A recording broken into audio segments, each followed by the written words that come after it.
Well, hello my lovelies, it's Murky Meg here. Welcome back to part 2 in the series of what happened in the judgment summary hearing of Meghan Markle versus the Mail on Sunday. Now, if you haven't seen my previous video, please go back and look and watch it. I've popped a link up in the top right hand corner. This outlines Meghan Markle's legal side and the claimant's representations and legal standings. They took part on the first day, and in this video I'm going to be talking about the Mail on Sunday's arguments of why they think that a judgment summary should not happen but a trial needs to go ahead. And these are the reasons they say they want a trial. Their basic opening statements and their skeleton arguments for the Mail on Sunday was pure and simply out of public interest. Now, they are arguing that the details that were discussed with the authors for Finding Freedom, which are Omid Scooby and Caroline Durant, must be investigated at trial because the timelines between what the People magazine article said, the Mail on Sunday articles, and what was reported to Finding Freedom cross over so much that we need to investigate exactly chronologically how that happened. So therefore a trial must happen. They are categorically stating that Omid and Caroline Durant had a copy of the letter or knowledge of the letter's contents prior to People magazine's article. Because remember, the book was started 2 years ago. They also state that, if you remember from the previous video, the claimant, i.e. Meghan Markle's side, argued that the reference to Thomas Markle's letter in People magazine was only very, very brief. They said it was towards the very end of the last column, and therefore the Mail on Sunday had no rights in publicising extracts of the letter because it was only briefly mentioned in the People magazine. No, that's wrong, say the defence. They put it to the judge that the People magazine was headlined The Truth About Meghan, and that they say that that wasn't the case at all. That, like with most online editorial articles, headlines change, links change, and in fact the defence have submitted evidence to the judge that one of the headlines during the changing session to try and hook people in to clicking on that article had been changed to The Truth About Meghan Markle's Dad and The Truth About the Letter. So their defence are arguing that even the letter is being referred to in the headline of the article. That's not a brief mention. If the headline is referencing the letter, it sets the scene for it entirely. One of their other main arguments is that they reference that there needs to be an investigation, i.e. a trial, whether or not the letter was written by Meghan with the knowledge and the possibility that she was going to publicly release the letter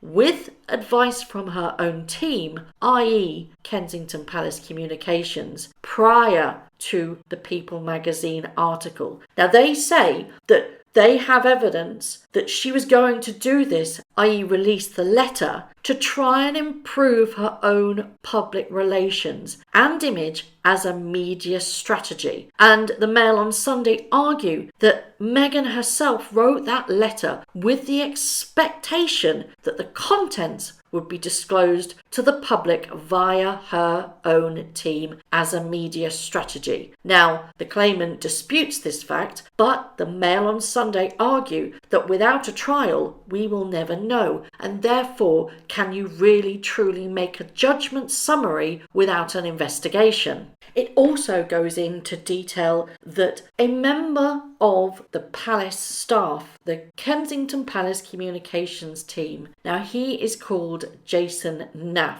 He was drafted in to help Meghan Markle write this letter for her father. I will talk about this in a little bit further detail when I get onto witness statements in the next video, but it's been confirmed that he, a member of staff, helped Meghan write that letter. And it was asked in court, and I will ask you this question as well. Why was a member of staff needed to help write this letter if it was a wholly private letter and it was only deemed to be seen by the recipient, i.e. Thomas Markle? Surely if it is a letter from daughter to father, it should only be from daughter to father. Why on earth would you need a communications team member to help you draft it if you weren't being careful about its wording because you thought that it was going to go out into the public domain either by yourself or by somebody else? The defence also drummed down on a very technical issue with regards to copyright. Now remember, it's not just about the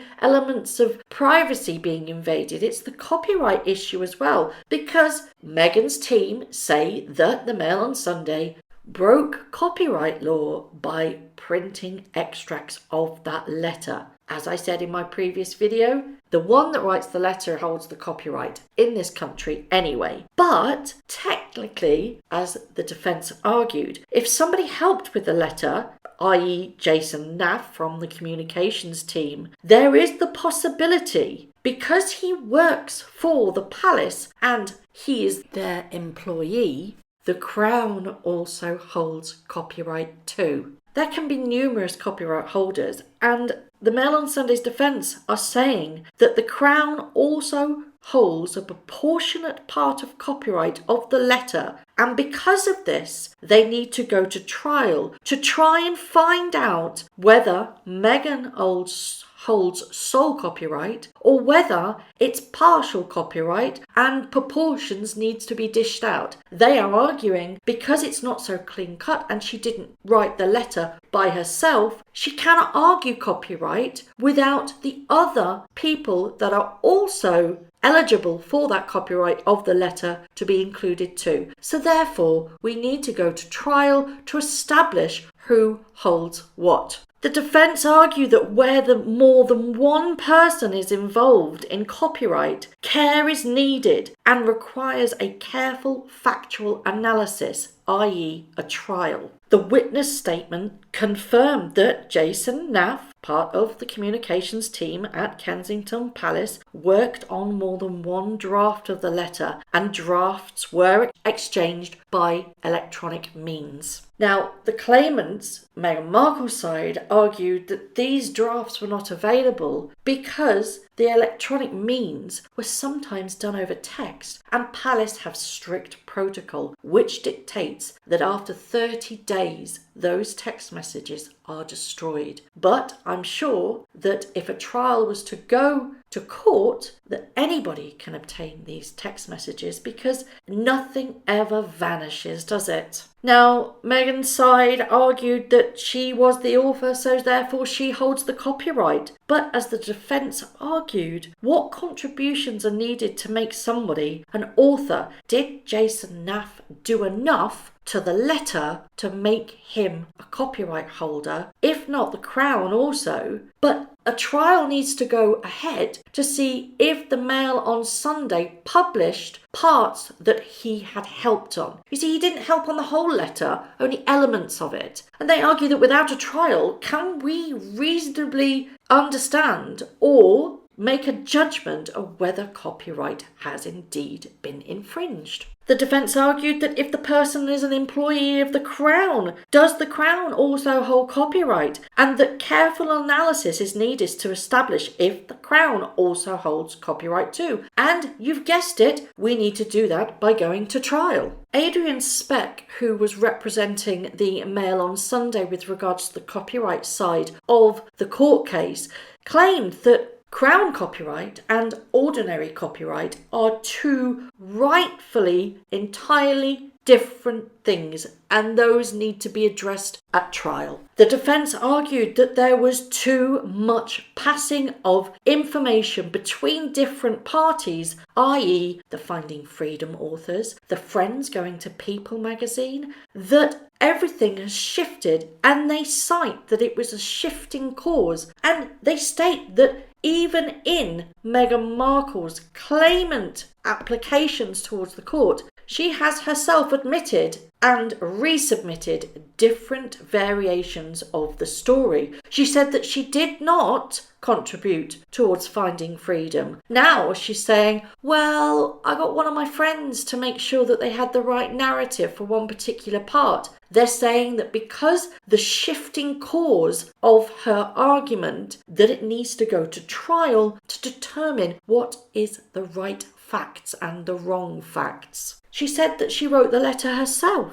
but we know now, because of the witness statement, Kensington Palace helped write the letter, or helped write drafting the letter. The sharing the information with Finding Freedom authors when it was denied originally. Which came first? And they say that we need a trial to make sure that the chronological order in which these lies and changes to the lies, which are lies and which are fact. They argue that because she has changed her strategy and she has submitted different variations and versions of what happened, the only culpable way to get to what was happening is by trial. They state that, and I quote, there are now on record a number of inconsistent statements made by her that she will need to explain. Now I have to make you aware of, and I referenced it in my previous video, was a letter was submitted to the court by Omid Scooby. I'm going to read you parts of this letter. There is one other small detail of which we have been made aware of through reading the pleadings in this case, which I wish to correct. I understand that it has been stated that the Duke of Sussex does not recall meeting Miss Durand. While I do not doubt that this is his honest recollection,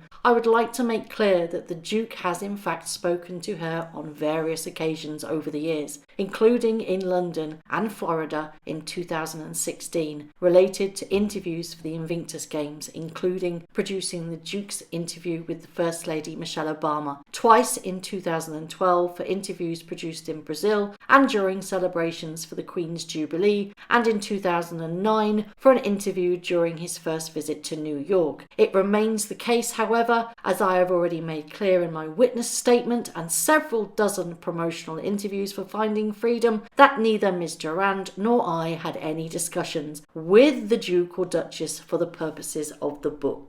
Now, the defence said in court that this letter was a very carefully worded one, and it actually said in a different part, which we haven't been privy to, at no time was the letter provided to the authors. But as the defence are claiming, and they argue that that doesn't actually include that information could have been provided about the contents of the letter to the authors, that it just says that they weren't provided with the letter. They argue that they could have been passed information verbally about the letter, but not the letter itself. That again needs more clarification at trial. They also suggest that the chronological order in which information was shared with the authors of Finding Freedom, People magazine, and Meghan Markle's friends also need to be investigated at trial. And the defence argue that the only damage identified is one of privacy, but they state under the current events that it was a fair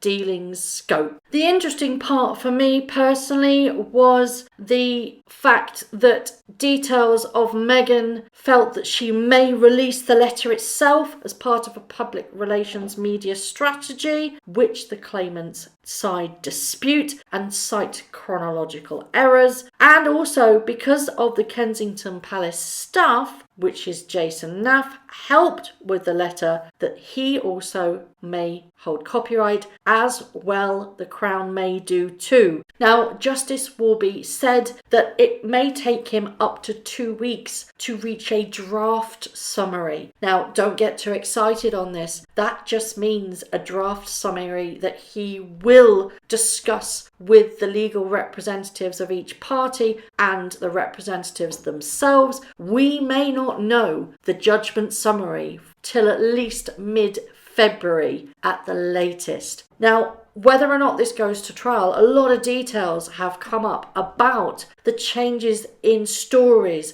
and what we hadn't heard from ever before. You know, if it goes to trial, a lot more information will come spilling out. I'd love to know your thoughts on all of this. Do you think the defence have a stronger case, or do you think that the claimant, i.e. Meghan Markle, has a strong case against the protection of privacy because the Mail on Sunday released the letter and that they broke copyright? I'd love to know your thoughts on this. I'm now going to do another video which will detail the 3 witness statements that I have available, one of which is Thomas Markle himself. The others are just mind-blowing. They really, really are. So please stay tuned for the next video coming up. As always, I would love to know your thoughts.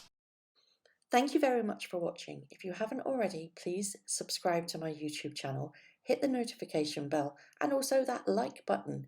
I'd like to take this opportunity to thank all of my followers for all the tips and all the emails, DMs that everybody sends to me. It really is greatly appreciated. So thank you very much for watching once again.